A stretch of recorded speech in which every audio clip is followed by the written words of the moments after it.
Hello students, आज हम देखेंगे आपके यूनिट नंबर 2 के चैप्टर नंबर 4 बहुपद, तो जिसको हम पॉलिनोमियल भी बोलते हैं। तो बहुपद में हमने पिछली कक्षा में बहुपद के जो मतलब बीजी व्यंजक ही क्या होते हैं, बहुपद होते हैं। तो हमने देख लिया था कि कैसे बहुपद का निरूपण कैसे करते हैं, उसका कैसे किसको हम बहुपद बोलेंगे, उसकी कंडीशन क्या क्या है, और बहुपद की घात कैसे ज्ञात करते हैं, बहुपद में पदों कैसे गिनते हैं, इन सब के बारे में हमने चर्चा कर ली। अब आपको जो प्रश्नावली है 4.1, जिसमें उससे रिलेटेड जो क्वेश्चन है उसको हम सॉल्व करेंगे आज। ठीक है, तो चलिए, जो आपके प्रश्नावली 4.1 है, एक्सरसाइज 4.1, उसमें क्वेश्चन नंबर 1 है आपका, निम्नलिखित व्यंजकों में कौन सा बहुपद है और कौन सा नहीं, अपने उत्तर का कारण दीजिए। माने आपको बताना ही कौन से इसमें से पॉलिनोमियल है और कौन सा नहीं, और नहीं है उसका आपको रीजन भी देना है। तो देखिए, मैं आपको एक बेसिक मैं चार नियम बताया था, आपको याद होगा। आपको मैं रूल बताया था कि कोई भी जो है वो बहुपद होगा कि नहीं होगा। पहला मैंने क्या बताया था कि कोई जो चर है वो चर क्या ना हो, हर में ना हो, चर हर में ना हो। मैंने बताया था कि आपको जो वेरिएबल जो दिया गया है वह क्या ना हो, हर में ना हो।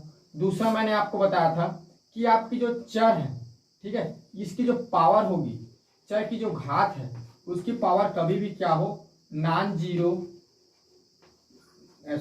नेगेटिव होना चाहिए। ठीक है, क्या होना चाहिए, नॉन नेगेटिव, इधर नहीं आ रहा, नॉन नेगेटिव होना चाहिए, ये होना चाहिए। ठीक है, थर्ड मैंने आपको बताया था कि इनके जो गुणांक होंगे या इसके साथ जो गुणा रहेगा, जो अचर रहता है, माने इसके जो अचर रहेंगे वह अचर क्या होना चाहिए, आपका रियल नंबर होना चाहिए, ये मैंने बताया था। थर्ड आपको बताया था कि इसकी जो पावर होगी, चर की जो पावर होगी, घात होगा, यह क्या होना चाहिए, भिन्नात्मक नहीं होना चाहिए, फ्रैक्शन फॉर्म में नहीं होना चाहिए, ये मैंने बताया था।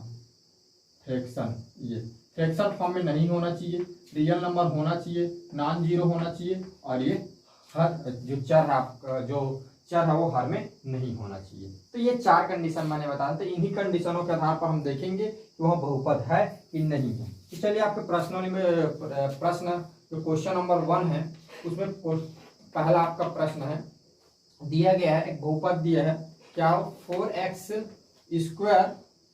और -3x + 5। अब देखो, अब इसके बताना है कि भाई ये हमारा बहुपद है कि नहीं। तो देखो, बहुपद है कि नहीं, तो ये जो हमें 4 जो रूल दे हैं इस पर हम बात करते हैं कि ये चारों रूल को पालन करता है कि नहीं करता। पहले देखो, क्या हर में कोई चर है, नहीं है। क्या चर की घात नॉन जीरो है, चर की घात मतलब नॉन जीरो बोलता हूँ, नॉन नेगेटिव है चर की घात। देखो, चर की घात क्या ऋणात्मक थोड़ी है, नॉन नेगेटिव कहने का मतलब वो ऋणात्मक ना हो, धनात्मक भी हो सकता है, शून्य भी हो सकता है। देखो, यहाँ चर की घात कितनी है, 2 है, यहाँ चर की घात कितनी, 1 है, जो कि क्या है, 0 है। अगर इसकी हम बात करें अचर की, तो इसको हम क्या लिख सकते हैं, x⁴0, जो कि बाद में देखेंगे उसको। ठीक है, तो x⁴0 0 है, यानी वो नेगेटिव नहीं है। थर्ड की इसकी गुणांक जो क्या, रियल नंबर, दो 4, 3 और 5 क्या रियल नंबर है। चर की घात फ्रैक्शन न हो, इसकी घात क्या फ्रैक्शन है, भिन्न रूप में नहीं है, यानी यह क्या है, बहुपद है, यह बहुपद है। अब बहुपद है तो इसकी कारण भी दे सकते हो, अगर देना चाहो तो चारों रूल को पालन कर सकते हो, या लिख सकते हो चारों रूल को कि ये चारों रूल का पालन करता है, ये है, इसमें ऐसा करके। ठीक है, नहीं तो आप इतना भी लिख दीजिए कि बहुपद है, इतना काफी है। चलो, इसमें और हम क्वेश्चन देखते हैं। ये क्वेश्चन नंबर 3 दिया हुआ, पहला का ही 3 है ना, क्या दिया है, √y या स्क्वायर रूट जिसको बोलते हैं, √y 2 + 2y + 3। आप इसे देखिए, इस पर विचार करिए, क्या यह हमारा पॉलिनोमियल है, क्या यह बहुपद है। तो देखो, पहला रूल को देखो, चर में हर में चर है क्या, नहीं है, माने पहला रूल पालन करता है। सेकंड को देखो, इसकी जो पावर है नॉन नेगेटिव है, तो हाँ, इसकी भी पावर नॉन नेगेटिव। अगर इसको हम तोड़े तो इसकी पावर क्या हो जाएगी, अगर मैं इसको तोड़ दूं तो ये रूट क्या होता है, 1/2 होता है, वहां क्यों होगा, तो आप जानते हैं, मैंने आपको फॉर्मूला बताया जब आपको एक्सपोनेंट पढ़ा रहा था, तो क्या बताया था कि अगर एम की पावर, मान लीजिए y की पावर अगर 1/m है, तो हम इसको क्या कर सकते हैं, ऐसा लिख सकते हैं, √y, इधर आपकी पावर लग जाता है m।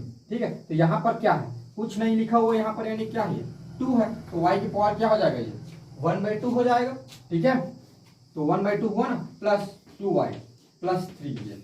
तो देखो, ये नॉन नेगेटिव है, यस, गुणांक भी क्या है, रियल नंबर है। अब देखो, फोर्थ रूल आपका क्या है, जो चर का घात है वो फ्रैक्शन नहीं होना चाहिए। और आप देख पा रहे हैं 1/2 क्या है, ये फ्रैक्शन है, यानी ये चौथे रूल का पालन नहीं कर रहा है, अर्थात जो यह क्या है, बहुपद नहीं है। अतः आप लिख सकते हैं यह बहुपद नहीं है, यह बहुपद नहीं है। क्यों नहीं है, यहां पर आप रीजन भी दे सकते हैं, क्योंकि चर y की जो पावर है, y की घात है, ठीक है, वह भिन्नात्मक है, ठीक है, भिन्नात्मक है, मिलनात्मक, भिन्नात्मक है, फ्रैक्शन फॉर्म में है, इसलिए यह क्या होगा, बहुपद नहीं होगा। चलिए इसमें ये मैंने 2 टाइप के आपको क्वेश्चन बता दिया, बाकी और आपके बुक्स में क्वेश्चन दिए हुए हैं, आप उनको खुद करेंगे सॉल्व, ठीक है। अब देखिए हम अब चलते हैं आपको क्वेश्चन नंबर 2 पर विचार करेंगे। आपके क्वेश्चन नंबर 2 क्या है, क्वेश्चन नंबर 2 है निम्नलिखित में एक्स स्क्वायर का गुणांक ज्ञात करना है, ठीक है, एक्स स्क्वायर का गुणांक निकालना है। तो पहले देखो गुणांक, गुणांक के बारे में मैंने आपको क्या बताया था, पहले देखो गुणांक जब आपको बता रहा था तो मैंने गुणांक के बारे में क्या बताया था आपको, मैंने एक एग्जांपल देके बताया था क्या, m की पावर क्यूब -2m² + 5, ऐसा कुछ मैंने आपको एग्जांपल दिया था, ठीक है। अब देखो जब आपको पूछे m3 का गुणांक, तो आप क्या करते हैं, गुणांक यानी उससे कौन गुणा हुई संख्या, तो m3 का गुणांक क्या होगा, 1 होगा। m² का गुणांक क्या होगा, बताएं, a² का गुणांक क्या होगा, -2m होगा, यानी इससे गुणा रहे वो है, तो इससे क्या गुणा, -2, इससे कुछ नहीं माने क्या है, 1 है, तो ऐसा गुणांक निकालते हैं। तो यहाँ पर हमें x² का गुणांक निकालना है। तो पहले हम क्वेश्चन नंबर 1 पर ये क्वेश्चन लेते हैं। आपको एक दिया गया है, ठीक, क्या दिया गया है आपको, एक पॉलिनोमियल दिया गया है x² + 2x3, x की पावर 3 नहीं सॉरी 2 है, x की पावर 2 है, प्लस 3x + 2, ये आपका क्वेश्चन है। अब हमें क्या करना है, इसमें x² गुणांक बताना है, x² गुणांक। तो देखो यहाँ भी x² है, यहाँ भी x² है। तो देखो पहले क्या कर लो, जब क्या आप जान रहे हैं कि कोई भी बहुपद है उसकी, या आप जान रहे हैं कोई चर है उसकी अगर घात इक्वल रहती है तो उनके जो अचर मान है वो क्या होता है, आपस में जुड़ जाते हैं, उसको घात लग जाता है। जैसे ये दोनों आपस में जुड़ जाएंगे, ये दोनों आपस में जुड़ेंगे तो क्या हो जाएगा, 3, ये 3 और ये 2 क्या होगा, 5, तो ये हो जाएगा 5x² + 3x + 2, ये क्या हो जाएगा, ये क्या हो जाएगा, 5x² + 3x + 2। अब देखो अब हमें क्या करना है, अतः यहाँ से आप बोल सकते हैं m² का गुण, सॉरी m² बोलता हूँ, x² का गुणांक, x² का गुणांक। तो देखो x² साथ कौन से संख्या गुणा हुआ है, x² साथ कौन से संख्या गुणा हुआ है, 5, तो x² गुणांक क्या आएगा, 5 आएगा। देखो आपके प्रश्न में तो x² का ही गुणांक पूछा, अगर मान लो x का गुणांक पूछ देता तो x का गुणांक पूछता क्या होता, 3 होता, ठीक है। अचर पद पूछ देता तो ये 2 को लिखते। तो इसी प्रकार उसके क्या कर सकते हैं, ऐसे गुणांक बता सकते हैं। चलिए इसी में और कुछ क्वेश्चन दिए हैं, उसको हम देख लेते हैं। जैसे मान लीजिए क्वेश्चन नंबर 2 है आपका, ये क्वेश्चन नंबर 2 है 3x² + 1। अब इसमें हमें क्या करना है, x² गुणांक बताना है। देखो ये 1 नंबर का क्वेश्चन है, एक बार हम बता सकते हैं x² गुणांक। तो बता x² में किसका गुणा हुआ है, 3 का गुणा हुआ है, तो x² गुणांक क्या आएगा, 3 आएगा। इसमें और एक देख लेते हैं v, क्या है प्रश्न आपका, पॉलिनोमियल दिया है x की पावर 4 प्लस x की पावर क्यूब प्लस 1/4 x का दिया है स्क्वायर। देखो अब आप इसमें से x, देखो इसमें देखो ये x की पावर 4 भी है, x की पावर 3 भी है, 1/4 x की पावर 2 भी है, लेकिन आपको प्रश्न में क्या बोला है, प्रश्न में आपका दिया है x² का गुणांक। तो ओनली आपको x² गुणांक बताना है, ना कि दूसरे के बारे में आपको चर्चा करना है। तो x² गुणांक क्या है, यहाँ पर 1/4 है, तो x² गुणांक हो जाएगा 1/4। अगर मान लो आपसे पूछते हैं x की घात 4 का गुणांक, x की पावर 4 पता तो 1 आता है, x की पावर 3 का गुणांक तब भी 1 आता है, x² गुणांक क्या हो जाएगा 1/4। तो इस प्रकार आप क्या कर सकते हैं, जो आपको जो भी पॉलिनोमियल दिया रहा है या बहुपद दिया रहा है उसका गुणांक निकाल सकते हैं, ठीक है। और आगे क्वेश्चन हम देखते हैं। देखिए आपका क्वेश्चन नंबर 3 आएगा। क्वेश्चन नंबर 3 है आपका, निम्नलिखित जो बहुपद है उसमें आपको क्या करना है, x व अचर पद का गुणांक ज्ञात करना है। अभी आपने देखा है x² हमने ज्ञात किया, अब आपको x व अचर पद का गुणांक निकालना है, अचर पद का गुणांक। आपको जो भी प्रश्न दिया रहेगा उसमें x का गुणांक बताना है, अचर पद का गुणांक है। अभी हमने देखा किसका, x² का। तो चलिए इसमें और आपके प्रश्न दिए हैं उससे समझते हैं। क्वेश्चन नंबर 1, ठीक है, इसमें आपका दिया हुआ है x² + 1/5x + 5, ये आपका पहला क्वेश्चन है। ये आपको दिया गया है। अब इसमें हमको क्या बताना है, इसमें हमें सीधा मैं डायरेक्ट आंसर लिखता हूँ क्योंकि इसको सॉल्व करने की आवश्यकता नहीं। हमारा आंसर क्या क्या है, एक्स का गुणांक बताना है आपको, ठीक है, और दूसरा बताना है अचर पद बताना है। तो बताइए, देखकर बताइए कि एक्स स्क्वायर गुणांक क्या होगा भाई। इसमें एक्स स्क्वायर गुणांक क्या होगा, देखो ये एक्स सॉरी जी एक्स का गुणांक पूछा है ना, एक्स का गुणांक क्या है, एक्स के साथ कौन सा गुणा हो 1/5 और इसमें अचर पद क्या है 5 है। और ये अगर एक्स स्क्वायर का पूछता तो इसमें लिखते हुआ एक्स का गुणांक पूछा 1/5, अचर पद क्या होगा 5 होगा। चलिए इसमें और एक क्वेश्चन नंबर दूसरा लेकर देखते हैं। क्वेश्चन नंबर 2 है आपका √2x + 7, ठीक है। अब इसमें हमें बताना है क्या क्या बताना है, एक्स का गुणांक, ठीक है, एक्स का गुणांक बताना, गुणांक यानी जो उससे गुणा रहता है, ठीक है, और अचर पद, इसमें अचर पद कौन है, कांस्टेंट टर्म कौन सा है ये बताना है। तो एक्स स्क्वायर गुणांक क्या होगा, यहाँ पर एक स्थान को √2 गुणा है तो √2 होगा और अचर पद क्या है आपका 7 है, ठीक है। तो इस तरह हम क्या कर सकते हैं, और बाकी जो जितने भी आपके इस क्वेश्चन 3 में और प्रश्न दिए हैं उसको आप सॉल्व करेंगे, ठीक है।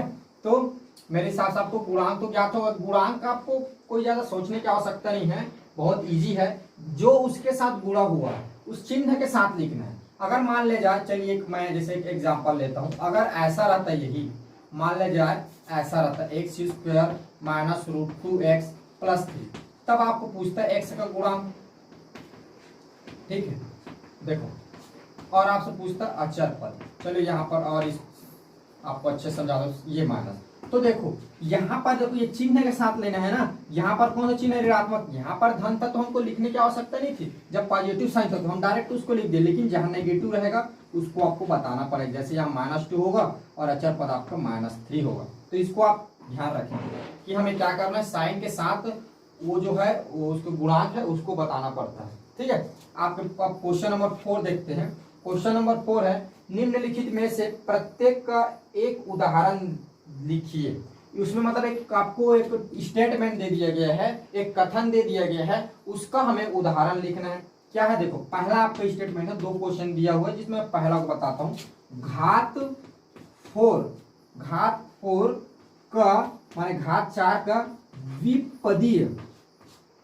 द्विपदीय बहुपद, माने ऐसा आपको बहुपद लिखना है जिसकी क्या हो, घात 4 होना चाहिए एंड उसकी पावर 4 होना चाहिए, और उसका जो पद हो कितने पद होना चाहिए, द्विपदी होना चाहिए। तो आप जानते हैं द्विपदी किसे बोलते हैं, वह बहुपद, द्विपदी बहुपद किसे बोलेंगे, या जिसमें क्या हो 2 बीजीय व्यंजक हो। द्विपदी बहुपद किसे बोलेंगे, जिसमें 2 बीजीय व्यंजक हो उसे हम क्या कहेंगे, द्विपदी बहुपद कहेंगे। और घात 4 यानी वह बहुपद जिसकी क्या हो, घात 4 हो। तो देखो ये बहुत सारा हम लिख सकते हैं, जैसे कि मैं आपको आंसर में बता रहा हूं, इसका आंसर देखो आप, देखो पहला अगर हम बात करें px, अगर एक्स के फॉर्म में लिखना चाहते हैं हम ऐसा भी लिख सकते हैं, एक्स की पावर 4 + 2 कर दीजिए, या मान लीजिए आप qx एक्स के फॉर्म में लिखना चाह रहे हैं, जैसे आप ऐसा लिखना चाह रहे हैं, एक्स की पावर 3 2 लिख रहे हैं, 3x की पावर 3 लिख रहे हैं, सॉरी 3 नहीं होगा ना, 2 ही टर्म लेना है, ज्यादा भी नहीं लेना है, यहाँ पर 4 लगाना पड़ेगा, ऐसा आप भी लिख सकते हैं। अगर आप चाहें r एस आर, मान लो r के फॉर्म में हम लिखना चाहें, देखो ये क्या होता है x, यानी x यहाँ पर लिखा हुआ मतलब इधर के जो पद आएंगे वो x के फॉर्म में रहेंगे, x है, जैसे यहाँ पर r लिख दिए तो आपको इधर r लिखना पड़ेगा, जैसे मैं लिख दिया r की पावर 4 + 3r, ऐसा भी लिख सकते हैं, r लिखना पड़ेगा, तो ये भी सही है। अगर आप मान लो आपको लगता है कि मैं z के फॉर्म में लिखूँ तो आप z के फॉर्म में भी लिख सकते हो, या इसी को बता रहा हूँ ना, एक को आप लिखेंगे, मैं आपको बहुत सारा बात समझाने के लिए बता रहा हूँ, z के फॉर्म में लिखे तो ऐसा भी लिख सकते हैं, जैसे मान लो ऐसा भी लिख सकते हैं z की पावर 4 इधर 6 इंटू कर दी, या ऐसा भी लिख सकते हैं 4z, ऐसा भी कुछ नहीं, आपका यही बस ध्यान रखना है कि आपकी घात 4 होना चाहिए और पद उसमें 2 होना चाहिए। यो नहीं बोल रहा है कि आप z के फॉर्म में लिखो कि r के फॉर्म में लिखो कि किसके फॉर्म में लिखना है, ये वो क्लियर नहीं कर रहा है, हमको सिर्फ ये बोल रहा है कि हमें क्या करना है भैया, हमें उसकी पावर 4 लाना है और जो उसकी जो पद जो होंगे वो 2 पद होना चाहिए, उसमें बीजी व्यंजक 2 होना चाहिए। तो इसमें से आप कोई भी एक को लिख सकते हैं, एक सही है, सब लिखने की आवश्यकता नहीं है, मैं आपको बताने के लिए सबको बता रहा हूँ, ठीक है। अब चलिए इसमें क्वेश्चन नंबर आपका 5 चलते हैं। क्वेश्चन नंबर 5 है आपका, निम्नलिखित बहुपदों में से प्रत्येक की घात लिखिए। यहाँ हमें क्या दिखाना है, घात दिखाना है, देखो तो घात के लिए मैंने आपको पिछली कक्षा में बताया था कि घात क्या होता है। कोई भी हमें बहुपद दिया गया है उसमें जो बीजी व्यंजक है, एक बीजी व्यंजक यानी जो प्रत्येक जो टर्म है, प्रत्येक जो पद है उसमें हम पहले घात को कैलकुलेट करेंगे और पूरे पदों में जितने आपको बहुपद में जितने भी पद दिए गए हैं उसमें पूरे पदों में से कोई भी जो एक पदों में सबसे अधिकतम घात जो होगा, पूरे पदों में सबसे अधिकतम घात जिस टर्म का होगा, जिस भाग का होगा, वही उस बहुपद का क्या कहलाता है, घात कहलाता है। तो चलिए इसको आपके प्रश्न में समझते हैं। आपका पहला दिया है प्रश्न, इसमें दिया है x की पावर 3 माइनस 6x², ठीक है, फिर प्लस x प्लस 1। अब ये हमको इसको सॉल्व करना है, इसकी हमें क्या करना है, पावर बताना है, ठीक है। तो इसको सॉल्व करेंगे तो आप ऐसा भी लिख सकते हैं, अच्छे से लिखना चाहे तो गिवन दैट दिया गया है या दिया गया बहुपद, ऐसा भी लिख सकते हैं आप, ठीक है। तो ये है हमारा x की power 3 minus 6x² plus x plus 1। अब देखो इसकी हमें घात बतानी है, इसकी हमें पावर बताना है। तो देखो घात बताना है तो आप देखेंगे, देखो इसकी घात कितनी है, 3 है, 3 है, इसकी घात कितनी है, 2 है, इसकी घात कितना है, 1 है। तो आप देखिए इन सारे पदों में सबसे अधिकतम घात किसकी है, 3 की है, x की पावर 3 की है। तो सबसे अधिकतम घात ही क्या होती है इस बहुपद का, यानी बहुपद का घात क्या होता है, उस बहुपद में जितने भी पद दिए गए हैं उसमें से जिस पद की घात अधिक है वही उस बहुपद का घात कहलाता है। तो x की घात कितनी है, 3 है, यहाँ x की घात कितनी हो जाएगी, 3 हो जाएगी, माने x की पावर कितना हो जाएगा, 3, यानी x की पावर 3 है तो इसकी जो पावर होगी, ये जो बहुपद दिया गया, जो पॉलिनोमियल दिया गया है, इसकी जो पावर होगी वो कितनी होगी, 3 होगी, ठीक है। इसी में चलिए और देखते हैं, क्वेश्चन नंबर आपका 3 है, क्वेश्चन 3 है आपका 3 माइनस वाई की पावर 3 और z। अब आपको इसकी पावर बताना है, ठीक है। तो सोचो इसकी पावर कैसे बताएंगे, ये घात तो मैं आपको बताया था, अगर मान ले जाए आपको क्या रहे, मल्टीप्लाई में अगर दो चर क्या रहे, दो जो चर है एक दूसरे से मल्टीप्लाई हो रहा है, इनटू के फॉर्म में लिखा है, तब हम क्या करते हैं, दोनों चरों की जो पावर है उनको जोड़ देंगे, वही उस ये जो बीजी व्यंजक है, एक पद जो है इतने पद की क्या होगी, पावर होगी। जैसे इसकी पावर कितनी होगी, 1 और इसकी पावर 3 है, तो ये 3 और 1 कितना हो गया, 4, यानी इसकी पावर टोटल, इसकी पावर कितनी हो गई, 4, और इसमें x की पावर 0 होगा, कुछ नहीं है तो इसकी पावर हमें आ जाएगा 4। इन दोनों का हमें जोड़ देना है, यानी आपको अगर चर पद दिया रहे और चर पद का गुणा रहे तो आप क्या करेंगे, एक एक चर की घात को देखेंगे और उस सबके घात को जोड़ देंगे, तो वही उस जो पद है या बोले वही उस जो टर्म दिया गया है उसकी वो क्या होगी, पावर होगा, ठीक है। तो इसकी पावर कितनी हो जाएगी, 4 हो जाएगी। अब चलिए क्वेश्चन नंबर आपके 6 है। अब आपके एक नंबर दे दिया 7, इसकी आपको पावर बताना है, ठीक है। तो इसकी आपको घात बताना है। तो देखो इसकी घात बताने के लिए हमको कुछ सॉल्व करना पड़ता है। देखो 7 को हम क्या लिख सकते हैं, 7x की पावर 0 लिख सकते हैं, क्योंकि अचर पद है, तो अचर पद को अचर बहुपद तो कैसे लिख सकते हैं हम, 7x की पावर 0, x की पावर 0 इसलिए लिख सकते हैं क्योंकि एक कोई नंबर मान ले जाए उसकी पावर अगर 0 है तो उसकी वैल्यू हमेशा 1 आता है एक्सपोनेंट के लॉ से, ठीक है, घातांक के नियम से। तो ये हो जाएगा 7 इक्वल क्या, 7x की पावर 0 हो जाएगा। तो यहाँ पर इसकी घात कितनी होगी, यहाँ पर इसकी घात देखो, x की घात कितनी है, यहाँ पर 0, तो इसकी घात कितनी हो जाएगी, 0। यानी आप यहाँ पर एक निष्कर्ष निकाल सकते हैं, यहाँ पर एक बातें सीख सकते हैं कि अगर कोई आपको अचर पद दिया हुआ है और अचर पद दिया है तो अचर पद की घात हमेशा कितनी होती है, 0 होता है, ये ऐसा आप बोल सकते हैं, ठीक है। तो ये हो गया।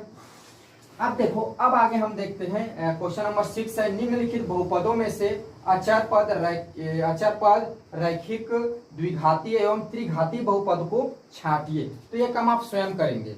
मैं आपको बता दे रहा हूं कि अचर पद क्या होता है। देखो इसकी परिभाषा मैं आपको बता दे रहा हूं, अगर आपको नहीं समझ में आता पिछले क्लास को आप अटेंड करो, उस पर देखो। अचर पद क्या होता है, अचर पद, तो अचर पद ये देख रहे हैं जिसमें अचर रहते हैं उस अचर पद को, ये तो आप जानते हैं। सेकंड आपको दिया गया रैखिक, ठीक है, रैखिक शब्द का प्रयोग हुआ है, और दूसरा हुआ है द्विघातीय, और थर्ड आपका प्रयोग हुआ है, थर्ड बोलता हूँ, फोर्थ आपका प्रयोग हुआ त्रिघातीय। तो मैं आपको बता देता हूँ ये क्या होता है। देखो रैखिक या रैखिक जिसको हम एक घातीय बोलते हैं, देखो रैखिक का एक और नाम है एक घाती बहुपद, रैखिक बहुपद जिसको हम एक घाती बहुपद भी कहते हैं।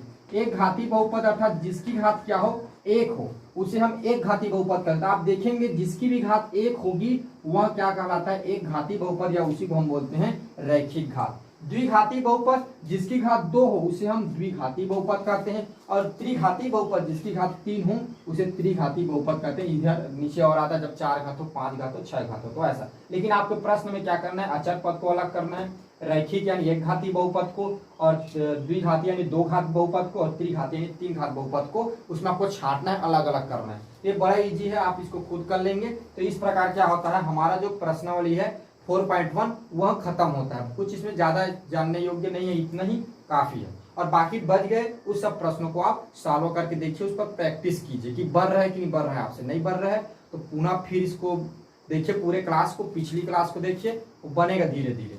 ठीक है, तो बस आज के लिए हम इतना ही देखेंगे। Thank you.